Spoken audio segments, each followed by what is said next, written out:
This episode is brought to you by Skillshare. It seems like the galaxy is a cold and barren place, but in truth, it's a fertile garden waiting for us to plant it.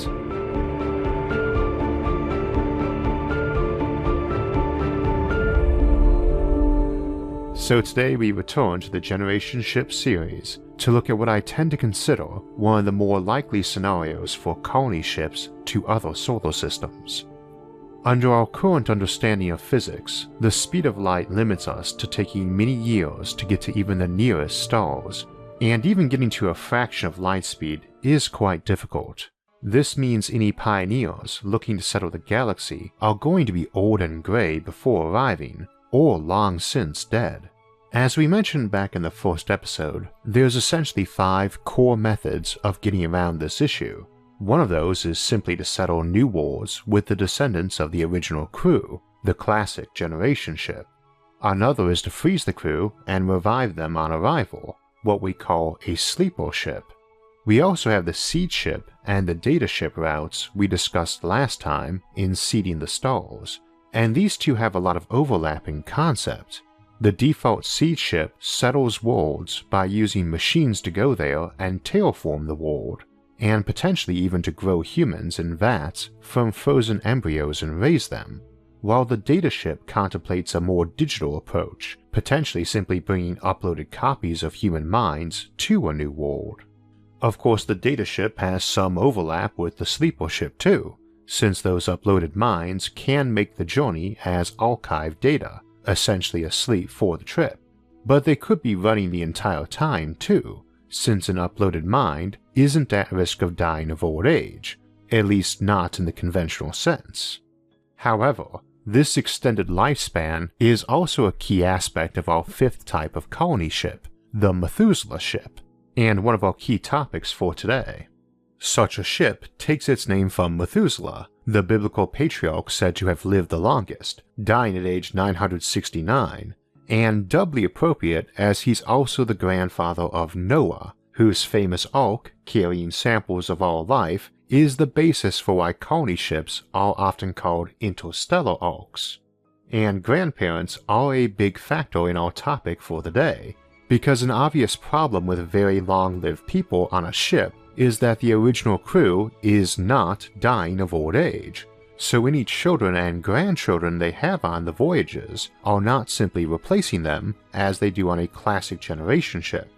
They could of course be told not to reproduce on the voyage, except to replace any losses, and even with extreme life extension, there presumably still would be some. But the problem here is that one of the more obvious motives for joining any colony effort to a new world is because you like having kids. Especially after the first few dozen times you've colonized new stars, the prestige and risk elements start going away, and we do have many billions of stars presumably needing colonizing in this galaxy. This starts to take us into what we sometimes call our 6th type of ship, the Gardener ship, but as I mentioned last time, it's not so much a new ship type as a different approach to colonization, utilizing hybrid methods.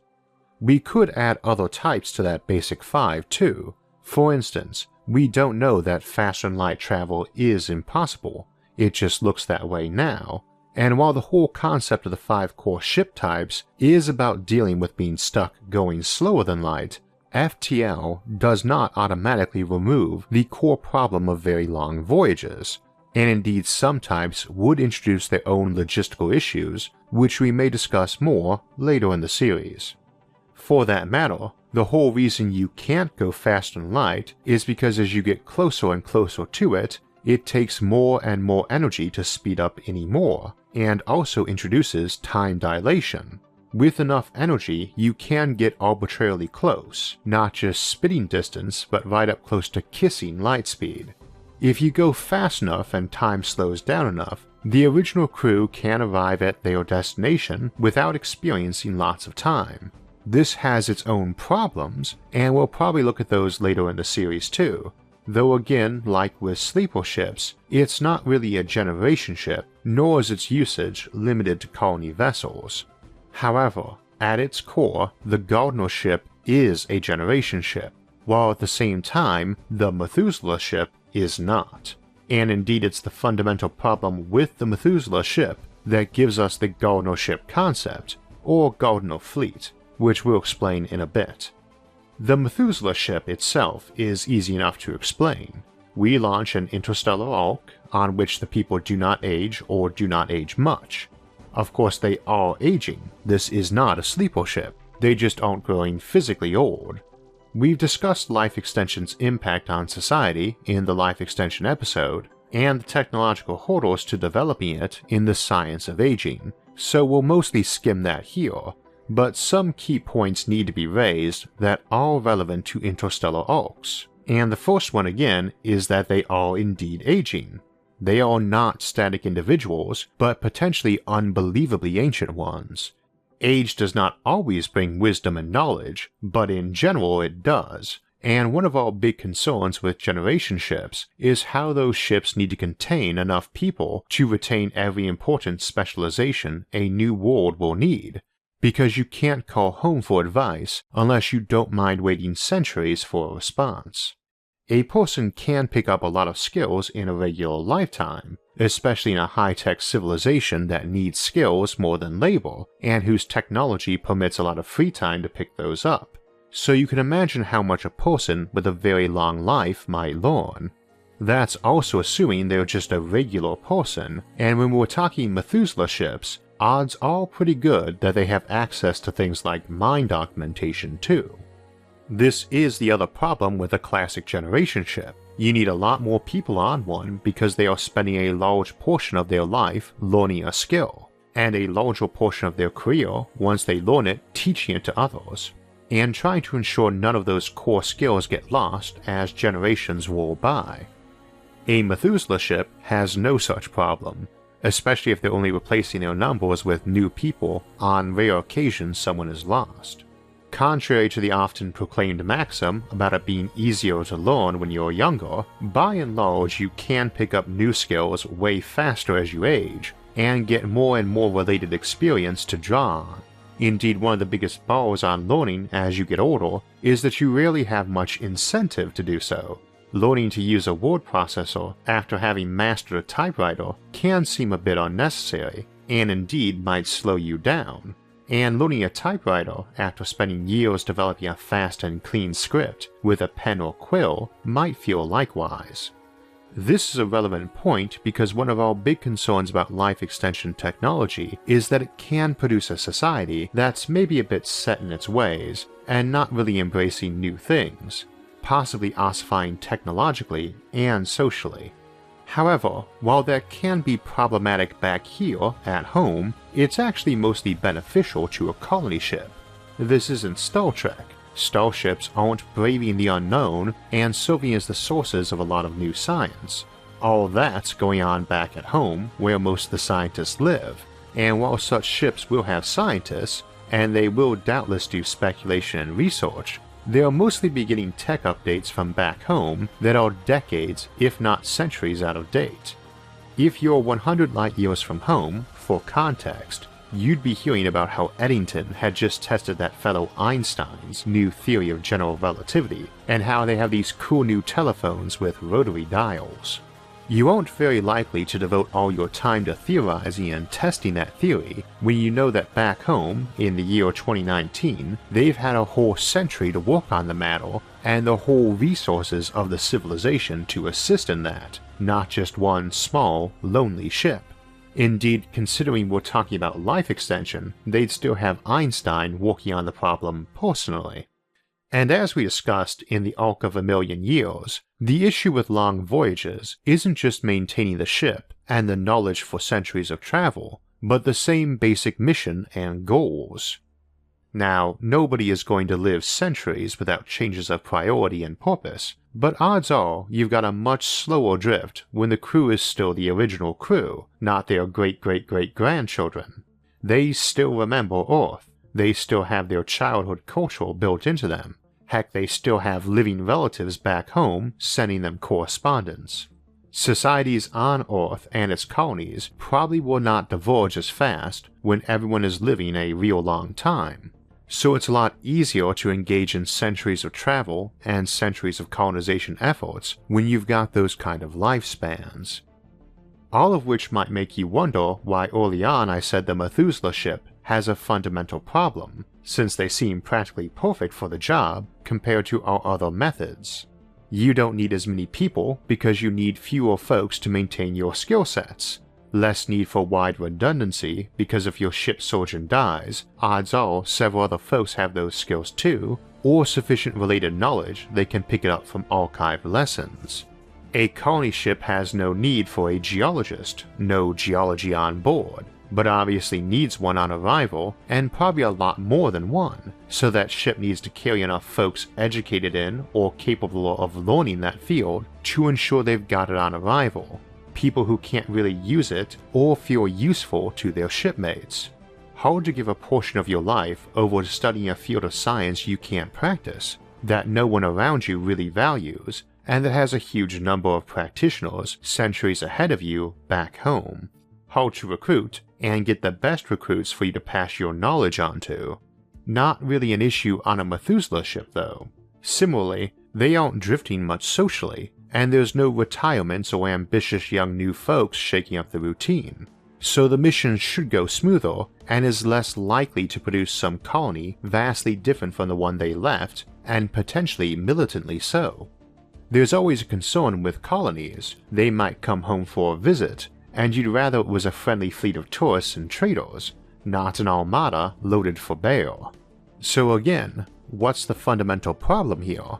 This method seems to work, and seems to work very well, assuming, obviously, that you have access to life extension technology. Fundamentally, it's a practicality issue. This method clearly is advantageous, but no society is likely to be stagnant even if long-lived, especially one composed of people who want to go found new civilizations, and want to enough that they're willing to basically divorce themselves from their homeland. They probably want to have kids during the trip, and while a very long lifespan would let you convince them to hold off, the issue is that it's very easy to argue that they should not. And this is where we get into the Gardener ship, because a Methuselah ship doesn't really need to leave Earth carrying a lot of people. It can easily create its colonists on the way there from a small number, something a classic generation ship could do too, but without the loss of skills or culture implied by a small, short-lived initial contingent. So you can send a big ship with a small crew and grow as you go. We have to couple this to a few other things we've noted throughout the series though. First, it's very unlikely any human will ever set foot on another planet without something much better than our modern 3D printers on board. Indeed, I'd be surprised if anyone even set foot on the moon again without it. Folks going to Mars are going to have some production capacity on that ship. Folks going to Alpha Centauri are likely to have automation able to produce anything their ship or colony needs, so long as they have the energy and raw materials for it. Realistically, barring maybe the first few colonies to prove we can do it, interstellar arcs aren't likely to be common until such an ability is on the table, and as we pointed out last time, one of the reasons you don't need to send small, self-replicating ships to other solar systems to do our colonizing is because you can just as easily have them build giant ships in our solar system instead. So space and equipment isn't likely to be a big issue for a realistic colony ship. Even strictly digital ones, manned by artificial intelligences or uploaded minds, have no reason to go small. You could build billions of ships that each dwarfed our largest supertankers while barely scratching the resources of this solar system, and each one can send back freighters from their destination carrying back raw materials to repay those used in its construction many times over, many billions of times over. So there's no reason to go small out of scarcity of resources, and as we've seen throughout this series, bigger is always better when it comes to colonial ships. Way back in the Life in a Space Colony series, we posited a ship, the Unity, that had left on a mission where some of the folks were frozen and some were long-lived. We assumed the frozen folks were too, but were people who didn't want to make the whole journey. Indeed, we know that some making the journey awake might opt to go on ice during the voyage, temporarily or till they arrived. We also noted that they might have kids, and maybe some would go on ice to make room for them, but odds are the sheer redundancy of the ship, designed for a long journey without resupply, combined with constant tech updates from Earth, would probably let them carry a lot more people than they set out with as they got those updates and felt more comfortable with the ship not breaking on them. They had a colony plan that called for a certain number of colonists and had all the equipment for that plan. Now they have a lot more people, a century's worth of new technology they've received during the voyage, and are already over-prepared for safety's sake. They also have a ship that's excellent at recycling and has onboard manufacturing able to produce any component the ship or basic colony needs. They are not a ship with colonists and gear anymore. They are a mobile civilization, and when they arrive, someone is bound to point out that they have a fully functional ship that can suck in raw materials and repair and refuel itself, and make all the colony gear another world would need, and which has more people on it than the colony needs. They could, of course, just do the classic colony concept of having them all descend on their new world. More people and more tech and more supplies is hardly a problem, though the more people part might actually be a limiting factor. You've got people who spent centuries on that trip and are absolutely focused on colonizing that new system. You've got folks who did the trip frozen, or part of the trip, who feel the same. But you've also got folks born en route who only know that ship and their life on it, and others who may have changed their perspective during the trip and now have different ambitions. Indeed, you might have people who joined them during the trip, same as you might make room on such a ship by freezing some folks who were a bit bored and happy to go on ice while someone new did their job. They might be going digital instead, stored digitally rather than on ice, or just running in a virtual world in parallel to the physical ship. Or faster ships might be catching up, with better tech and not needing to carry as much gear or even fuel, if they can just slow enough to rendezvous and drop off people. Likewise, you might enlist digital people from back home to sign up during the trip. The ship moves fast, but if we're assuming very high technology, you might have folks who are digital minds and are relayed by traveling as transmissions, beamed to the ship only after it safely approaches its destination. You might even wait until your advanced probes report back on your destination to request specialists in particular fields. The probes report one of your destination system planets has an interesting type of plant life and requests a few exobotanists, who are current on the latest research and similar types of life, and they might enthusiastically make the trip or send a copy to make the trip to study this new life.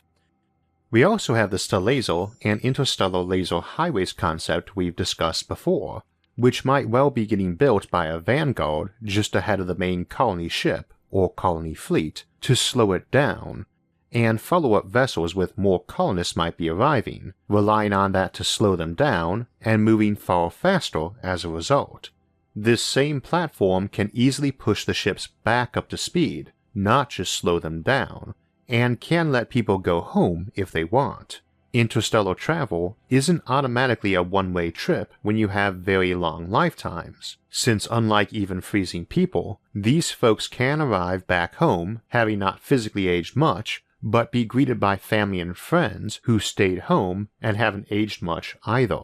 Either way, it gets very likely some of those colonists are going to suggest that after a brief stayover helping get the colony set up, they will move on to another new world. And considering they are restocked on raw materials and have a long voyage ahead of them, they don't need to be too numerous when they leave to arrive at a new system full of new people and new colonial gear. They can move on, planting a seed to grow on each new world they pass, stopping whenever they start getting enough people or low enough on raw materials to be considering a resupply, planting a new seed and slowly working their way out from Earth to the wider galaxy. But this goes a bit further too, because again, they can make any components their ship needs. That's really a necessity for any interstellar colony ship. After all, stuff breaks, and you need a lot of replacement parts to cover centuries of breakage, even ignoring that centuries is a long time to expect replacement parts to last, even stored rather than in use. Indeed, you'd want to be getting tech upgrades from back home and making and installing them. So if you can replace any part of the ship from raw materials, you can also make a copy of the ship. Such ships aren't just stopping to plant seeds of colonies, they're stopping to grow more of themselves. The galaxy is basically a big disk after all, so ships heading out in straight lines can divide along the way and spread out. Is there a motive for this? Certainly. Imagine you were a lieutenant on board one of these ships for a century. Now you arrive and some of your friends are staying at this new system and some remaining, but the captain probably is staying on that ship. If you want a ship of your own to get promoted as it were, dividing ships up is probably faster than waiting for people who are biologically immortal to die or get bored and leave the next colony destination. Same applies for the colonists. Upward mobility is an issue in a long-lived society, and while a new world relieves a lot of that, the new world is likely to be governed by someone pretty old. If you were basically third or fourth in line to be in charge of something, you might decide staying on board for the next stop and being number one is preferable. This is also not likely to be frowned on behavior either, as that attitude might well have been a big motivator for a lot of people to join the colony mission in the first place. Now all of this works out on paper, but does ignore some of the human angles. A ship arriving somewhere with everyone getting off only once, and all together, does not fracture the community. On a Gardener ship, every several decades you stop somewhere, and people have to start making hard choices, since some people they know will be staying and others not. I don't want to minimize that at all. You'd have family and friendships cut apart at every stop, and you could probably fill the oceans on a new world with all the tears shed in sadness or anger or bittersweet pride as folks went off on their own new path. But this is nothing new to us, people moving and growing up, and until this last century or so, when someone left home, it was very likely, and often more likely than not, that you'd never see them again. I know that these were folks who already did that once, leaving Earth in the first place, but many of them would never have been from Earth, having been born on the voyage, and speaking from personal experience, doing it once doesn't necessarily make the second time easier. After a decade away at college and then at war, I was very glad to finally go home, and it would take a herd of horses to drag me away again. I don't think it would be any easier or harder for these colonists to say goodbye a second time. Some caveats on that though. First, we already noted that it's not just going to be the crew dividing between staying on the ship and leaving for the newest new world. Every so often it will be a new ship too. But in fact it's much more likely to be whole fleets of ships arriving, and likely even building new ones during the flight, and some possibly departing or arriving ahead or behind the rest. Imagine for the moment you were a fleet of a dozen ships flying together, and one departs almost right away to act as the vanguard at the next system, while another stays late to pick up stragglers. Sometimes a ship will get tasked to fly people back home or to the previous system you colonized. Sometimes you build a new one, sometimes 3 or 4 break off as a whole new fleet in a different direction. This is easier because there's still a community, but it's a bit more separate. It's also very likely big colony ships would have a lot of semi-autonomous communities in it, more like mini towns sharing a region of land than a single big city. That would allow a lot more time for folks to slowly sort and separate themselves into entire communities that would go. There'd still be some separations, but not as many or as sharp overall. They'd still have shared bonds and culture, even ignoring that folks would presumably migrate between those communities too.